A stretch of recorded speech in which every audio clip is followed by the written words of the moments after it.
Mass మహారాజా రవితేజ హీరోగా Venky cinema ఇప్పటికీ ever green అనే చెప్పాలి. ముఖ్యంగా సినిమాలోని ట్రైన్ సన్నివేశంలో వచ్చే కామెడీ, అలాగే రవితేజ ఫ్రెండ్స్ గ్రూప్ చేసే అల్లరి సినిమాకు హైలైట్ గా ఉంటుంది. అందుకే ఈ సినిమాను ఇప్పటికీ టీవీల్లో వచ్చినా కానీ ఆడియన్స్ అతుక్కుపోతారు అనడంలో సందేహమే లేదు. అంతలా ప్రేక్షకుల్ని విపరీతంగా ఆకట్టుకునింది ఈ సినిమా.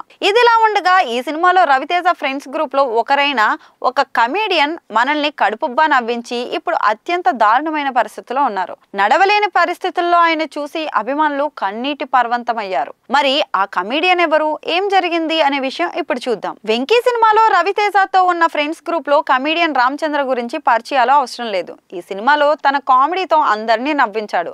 ఆ తర్వాత గౌతమ్ ఎస్ఎస్సి సినిమాలో కూడా ఈయన నటించడం జరిగింది. ముఖ్యంగా చాలా సినిమాలలో చిన్న చిన్న పాత్రలు వేస్తూ ప్రేక్షకులను మెప్పించిన ఈయన గత కొంతకాలంగా ఇండస్ట్రీకి దూరం అయ్యారు. కానీ ఇటీవలే డీజే టిల్లు, సార్ చిత్రాలతో చిన్న పాత్రలు అయితే చేశారు. ఇకపోతే అలాంటి ఈయన గత 20 రోజుల ముందు వరకు బానే ఉన్నారు. కానీ సడన్ గా పక్షవాతానికి గురైనట్లు సమాచారం. ఇటీవల ఒక 20 రోజుల క్రితం ఒక యూట్యూబ్ ఛానల్ కు ఇంటర్వ్యూ ఇచ్చిన రామచంద్ర ఇప్పుడు అదే ఛానల్ వారు ఆయన ఇంటికి వెళ్లి మాట్లాడగా తనకు పక్షవాతం వచ్చిందని, ఈ పక్షవాతం రావడానికి అసలు కారణాన్ని కూడా తెలిపారు. రామచంద్ర మాట్లాడుతూ, ఒక 15 రోజుల క్రితం నేను నా ఫ్రెండ్స్ కోసం చిన్న డెమో షాట్ ఉంటే వెళ్ళాను. అక్కడికి వెళ్ళాక సడన్ గా కాళ్ళు చేతులు లాగేయడం జరిగింది.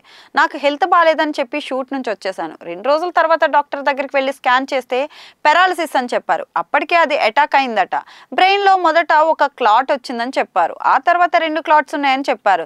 దాంతో లెఫ్ట్ హ్యాండ్, లెఫ్ట్ లెగ్ మొత్తం పనిచేయడం ఆగిపోయాయి. బ్రెయిన్ లో క్లాట్ పోతే ఇది పోతుందని చెప్పారు. ప్రెజెంట్ అయితే మందులు ఇచ్చారు, వాడుతున్నానంటూ తన దీన పరిస్థితి చెప్పుకొని ఎమోషనల్ అయ్యారు రామచంద్ర. ప్రస్తుతం నడవలేని పరిస్థితిలో మంచానికే పరిమితం అవడంతో ఆయనను చూసిన అభిమానులు కన్నీటి పర్యంతమయ్యారు. ఇక తర్వాత చికిత్స తీసుకొని కోలుకోవాలి అని అభిమానులు ఆకాంక్షిస్తున్నారు. ఏదేమైనా ఒక గొప్ప నటుడు ఇలా పక్షవాతానికి గురయ్యి మంచాన పడటం అభిమానులు తట్టుకోలేకపోతున్నారు.